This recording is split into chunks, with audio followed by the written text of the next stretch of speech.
Bossgard is the most unique local and online multiplayer game I've played for this series yet. It's an asymmetrical one versus all game in which one player takes control of one of 5 bosses that fights up to 5 other players that control smaller Vikings. The Vikings must use their abilities to work together to defeat the boss. Each stage that players fight in has its own unique hazard that the boss can trigger. The Vikings get a set amount of shared lives. If the boss burns through all those lives, the boss wins. The highlight in the game's art direction is definitely the boss designs. They look great, and they have some really fun abilities. In addition to this, every boss has a stage 2 that changes their look and basic abilities, as well as a boss rage mode built up from a gauge. Vikings are more customizable with their abilities such as resurrection for other Vikings or placing turrets. Defeating bosses of certain affinities awards favor to the gods, which is used for cosmetics. So while the boss is very fun to play as, you are incentivized to play Vikings if you want more genuine progression. This means that not everyone is going to pick the boss all the time because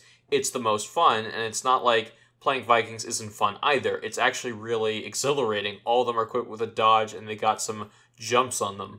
The biggest problem comes from the boss balance. Thankfully, you can tweak the AI as well as the health, life, and damage modifiers. So in a custom game or local multiplayer setting where you find and choose the right balance, it's fine.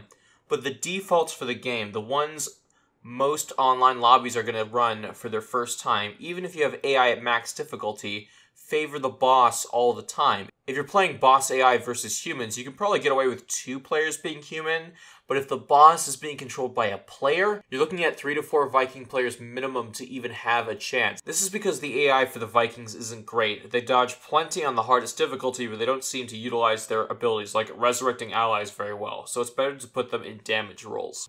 Alright, so with every other game I've looked at in the series, let's rate the game by our criteria. Firstly, we have price and content. Bossgard is 5 bosses and 10 stages, lots of Vikings with customizable classes, as well as a progression system and online play. Bossgard's price is $12.99, which is extremely reasonable given the content on display. While you can burn through most of the content and play most of what the game has to offer in under 2 hours, the gameplay is still quite fun and unique on its own. So even though you don't have a ton of content as you'd think booting the game up, what you do get is extremely fun. Alright, so for part 2, we have pick up and play. You won't be messing around with a mandatory tutorial or weird input settings. Bossgard is a very simple set of controls with an optional tutorial level to get used to everything. X input is enabled by default, and keyboard and mouse plays extremely well. It runs butter smooth, and there were no weird oddities when I played, although I did encounter a few bugs, one of which required me to disconnect from a match. Basically, my boss got stuck in the middle of a atomic elbow drop, and he was just suspended in the air. I had to disconnect, unfortunately. Alright, and finally we have lasting appeal. The developers have promised community-focused updates, and with progression there is a reason to go back and play online. But if you're looking at the here and now, this is a great game to bust out for game night with the option of playing online when no one is around. As with any indie multiplayer game, I'd always be careful if you're buying the game for online play, as we don't know if the game will die in a matter of weeks. A dedicated community, even if it's small, can sustain a game like this, but it's hard to build one when there isn't even a lobby chat system. Hopefully the content updates will keep players coming back for online. The game is unique enough in its own right to be worth it just for the local multiplayer.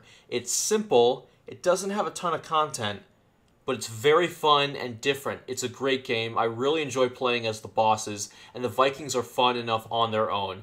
And the teamwork aspect is definitely there. It's a great game. It's definitely worth checking out. Anyway, guys, thank you so much for watching. I'll see you next time. I'm out.